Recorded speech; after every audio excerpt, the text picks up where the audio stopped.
अऊज़ु बिल्लाहि मिनश शैतानिर रजीम बिस्मिल्लाहिर रहमानिर रहीम अल्लाहुम्मा सल्लि अला सय्यिदिना मुहम्मदिन व अला आलि सय्यिदिना मुहम्मदिन व बारिक व सल्लिम अल्लाहुम्मा बारिक अला मुहम्मदिन व अला आलि मुहम्मदिन कमा बारकता अला इब्राहीम व अला आलि इब्राहीम इन्नका हमीदुम मजीद रब्बि इश्रह ली सदरी व यस्सिर ली अमरी वहलुल उक़दतम मिन लिसानी यफ़क़हू क़ौली क़ाल अल्लाहु तबारक व तआला फ़ी सूरतिल अलक़ इक़रा बिस्मि रब्बिकल्लज़ी ख़लक़ ख़लक़ल इंसान मिन अलक़।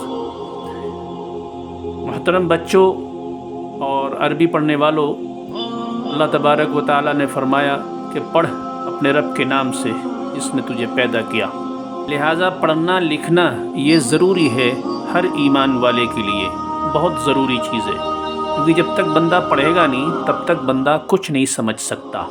एक हदीस है, अल्लाह के रसूल सल्लल्लाहु तआला अलैहि वसल्लम ने इरशाद फरमाया, खैरुकुम मन तअल्लमल कुरआन व अल्लमह, तुम में बेहतरीन वो है जो कुरान को सीखे और उसको सिखाए। आइए सूरह अलक़ की आयत नंबर 1 पर अमल करते हुए और अल्लाह के रसूल सल्लल्लाहु अलैहि वसल्लम की इस हदीस पाक पर अमल करते हुए कुरान को पढ़ना सीखेंगे। कुरान पढ़ने के लिए ज़रूरी है कि हम कुरान की लैंग्वेज को सीखें। जब तक हम कुरान की लैंग्वेज को नहीं सीखेंगे तब तक कुरान समझ में नहीं आएगा। तो कुरान की लैंग्वेज को सीखने के लिए अरबी का पढ़ना ज़रूरी है। चलिए हम आज अरबी सीखते हैं ताकि हम कुरान समझ सकें। अरबी समझने के लिए पहली क्लास आज हम शुरू करें। चलिए शुरू करते हैं अल्लाह रब्बुल इज़्ज़त के नाम से। आप एक नोटबुक ले लीजिए, जो भी मैं बता रहा हूँ आप उसको नोट डाउन करते चले जाएं। चलिए शुरू करते हैं। बिस्मिल्लाहिर्रहमानिर्रहीम। देखिए, आपको अपनी नोटबुक में लिखना है। देखिए, सबसे पहला वर्ड है आपका हाजा। इसकी मीनिंग क्या है? उर्दू में अगर लिखेंगे तो इसकी मीनिंग होगी ये, ठीक है। और अगर आप हिंदी में लिखेंगे तो इसकी मीनिंग होगी ये। आप अपनी नोटबुक में उतार लीजिए इसको, हाजा। यानी कि इंग्लिश में अगर आप लिखते हैं तो इसकी मीनिंग होगी इस तरह से। ये देखिए, आप इसको अपनी नोटबुक में कॉपी कर लीजिए कि हाजा की मीनिंग ये होती है, ठीक है। अगर आप लिख चुके हैं तो चलिए दूसरा वर्ड हम लिखते हैं, ज़ालिका। ये वर्ड है ज़ालिका। इसकी मीनिंग क्या है? अगर आप उर्दू में लिखेंगे तो इसकी मीनिंग ये होगी वो, और अगर आप हिंदी में लिखेंगे तो इसकी मीनिंग होगी ये, वो। और अगर आप इंग्लिश में लिखेंगे तो इसकी मीनिंग होगी दैट, ठीक है। ये आप अपनी नोटबुक में कॉपी कर लीजिए। मैं एक सेकंड के लिए रुक जाता हूँ, फिर आप इसको उतार लीजिए। अब मैं इसको मिटाता हूँ।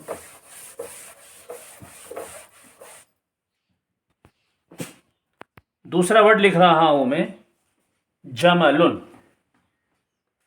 जीम मीम लाम, जमलुन। अगर आप इसकी मीनिंग लिखेंगे उर्दू में तो इसकी मीनिंग होगी ऊंट। अगर आप हिंदी में लिखेंगे तो इसकी मीनिंग होगी ये, ऊंट, ओके। और अगर आप इंग्लिश में लिखेंगे तो इसकी मीनिंग होगी ये।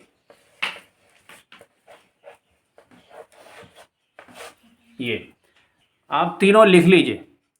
ये उर्दू है, ये हिंदी है, ये इंग्लिश है, तीनों में लिख लीजिए। उम्मीद है आपने लिख लिया होगा। अब आप दूसरा वर्ड लिखेंगे। मैं इराज कर रहा हूँ इसको। चलिए, अब मैं तीसरा वर्ड बोल रहा हूँ, अब आप उसको नोट करिए। ये काफ है आपका, ओके। ये लाम है, ये बा है। नोट करिए जल्दी जल्दी। और उसके बाद अगर आप इसके मीनिंग लिखेंगे उर्दू में तो उसकी मीनिंग होगी कुत्ता, ओके। अगर आप हिंदी में लिखेंगे मीनिंग तो इसकी मीनिंग होगी इस तरह से, कुत्ता। ये हो गया कुत्ता। और अगर आप इंग्लिश में लिखेंगे इसकी मीनिंग तो इसकी मीनिंग होगी डॉग, ओके। चलिए, आपने कॉपी कर लिया होगा। मैं दूसरा वर्ड लिखता हूं।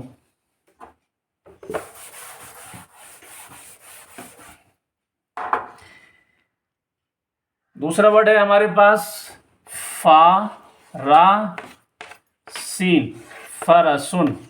ओके, जल्दी से कॉपी करिए। अगर हम इसकी मीनिंग लिखेंगे उर्दू में तो इसकी मीनिंग होगी घोड़ा। ओके, अगर हम इसकी मीनिंग लिखेंगे हिंदी में तो इसकी मीनिंग होगी ये घोड़ा। अगर हम इसकी मीनिंग हम लिखेंगे इंग्लिश में तो इसकी मीनिंग होगी इस तरह, हॉर्स। ओके, चलिए, आपने कॉपी कर लिया होगा। कॉपी नहीं किया तो वीडियो को पॉज करके कॉपी कर लीजिए और मैं अब आगे बढ़ता हूं।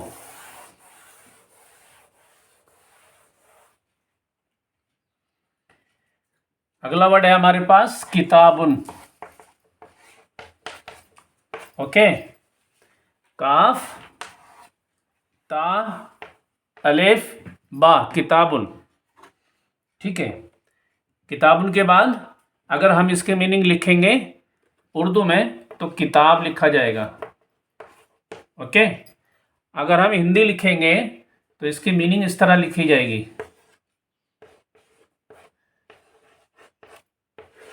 ओके, और अगर हम इसकी मीनिंग लिखेंगे इंग्लिश में तो इसकी मीनिंग होगी बुक। ओके, आपने लिख लिया होगा। मैं आगे बढ़ता हूं।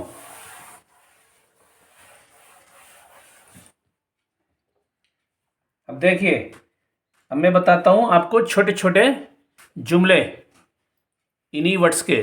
आप अपनी नोटबुक में देखिए कि हमने क्या क्या वर्ड लिखे हैं। चलिए, अब इन्हीं वर्ड्स के जुमले बनाते हैं। देखिए, अपनी नोटबुक में आपने लिखा था हाजा। ठीक है, इसके बाद आपने लिखा होगा जमालुन। आपने लिखा होगा जमालुन। ठीक है जी, अभी आपका सेंटेंस बन गया। ठीक है, इसकी मीनिंग देख लेते हैं। हाजा जमालुन, मीनिंग क्या होगी? मीनिंग लिख देते हैं हम उर्दू में पहले। ये ऊंट है। ओके बच्चों, चलिए अब हम लिख देते हैं हिंदी में मीनिंग इसकी। हिंदी में मीनिंग किस तरह लिखेंगे? ये ऊंट है। ये हो गया हिंदी। चलिए अब इंग्लिश लिख देते हैं इसकी। इंग्लिश क्या होगी इसकी? दिस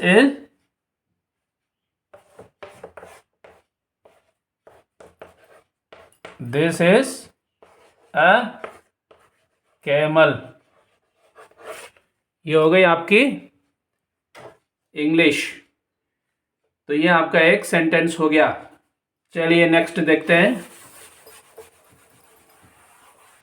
चलिए अगला सेंटेंस देखते हैं। अगला सेंटेंस था हमारे पास, आपने लिखा था अपनी नोटबुक में जालिका। देखिए ये हो गया जालिका। ओके, जालिका कल्बुन आपने लिखा था तो कल्बुन हम यहाँ लिख देंगे। ठीक है, जेर ज़बर लगा लेंगे कल्बुन। ठीक है, अब आप इसकी मीनिंग लिखिए उर्दू में। वो कुत्ता है। वो कुत्ता है। कुत्ता है, ये हो गया। ठीक है, अब हिंदी लिखिए इसकी। वो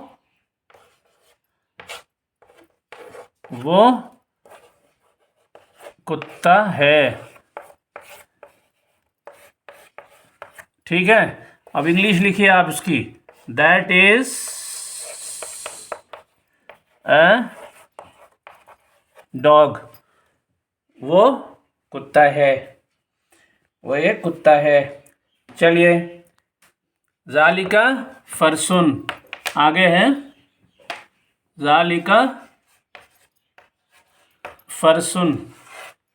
देखिए ये जाल है, ये अलिफ है, लाम है, काफ है। जालिका फरसुन। फा के ऊपर ज़बर, रा के ऊपर जज़म, सीन के ऊपर 2 पेश, ज़ालिका फरसुन। इसकी अगर हम मीनिंग लिखते हैं उर्दू में तो इसकी मीनिंग होगी वो घोड़ा है, घोड़ा है। अगर हम इसकी मीनिंग लिखते हैं हिंदी में तो इसकी मीनिंग होगी वो घोड़ा है। अगर इसकी मीनिंग हम लिखते हैं इंग्लिश में तो इसकी मीनिंग होगी that is a horse. Okay, copy कर लीजिए, हम आगे बढ़ते हैं। हाजा किताबुन, हाजा किताबुन। ओके, चलिए इसके हम उर्दू लिख लेते हैं। हाजा किताबुन की उर्दू क्या है? ये हा है, ये जाल है, ये अलिफ है, ये काफ है, ये ता है, ये अलिफ ता के ऊपर ज़बर है, ये बा है, ये बा के ऊपर 2 पेश है। ठीक है, हाजा किताबुन ये हो गया। अब इसकी मीनिंग उर्दू में लिखिए, ये किताब है। ओके, अब इसकी मीनिंग हिंदी में लिखिए, ये किताब है। ओके, इंग्लिश में लिखिए this is a book. Okay, ये हो गई आपकी इंग्लिश। तो ये आपका एक चैप्टर कंप्लीट हो गया। अगला चैप्टर हम अगले दिन पढ़ेंगे इंशाअल्लाहुल अज़ीज़। आप इसकी प्रैक्टिस कर लीजिए अपनी वर्ड मीनिंग की नोटबुक में, इसके मीनिंग लिख लीजिए। हाजा की मीनिंग ये, किताबुन की मीनिंग किताब, जमलुन की मीनिंग ऊँट, कल्बुन की मीनिंग कुत्ता, फरसुन की मीनिंग घोड़ा, ज़ाली का मीनिंग वो। ये हो गया आपका चैप्टर। ओके बच्चों, आप इसको याद कर लीजिए, इसकी मीनिंग भी याद कर लीजिए। जिस तरह से मैंने लिखकर बताया है आप इसको लिख लीजिए। अगर आप उर्दू जानते हैं तो मीनिंग आप उर्दू में लिखिए, अगर आप हिंदी जानते हैं तो मीनिंग आप हिंदी में लिखिए, अगर आप इंग्लिश जानते हैं तो इंग्लिश में आप मीनिंग लिख लीजिए।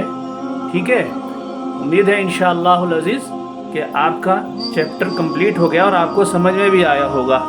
ठीक है, इंशाअल्लाह कुछ ही दिनों में आप कुरान को मीनिंग के साथ समझने लग जाएंगे, तो मीनिंग के साथ पढ़ने लग जाएंगे। तो हमारे चैनल को सब्सक्राइब करिए, इसी तरह की और वीडियो देखने के लिए नोटिफिकेशन को ऑन कर लीजिए और सदक़ा जारिया समझ करके आप इस वीडियो को ज़्यादा से ज़्यादा शेयर करिए, क्योंकि सदक़ा ऐसी चीज़ है, अल्लाह के रसूल सल्लल्लाहु अलैहि वसल्लम ने इरशाद फरमाया, जो सदक़ा है वो परेशानियों को इस तरह बुझा देता है, परेशानियों को इस तरह टाल देता है, इस तरह ठंडी कर देता है, जिस तरह पानी जो है आग को ठंडा कर देता है, आग को बुझा देता है, इस तरह सदका जो है वो परेशानियों को ख़त्म कर देता है।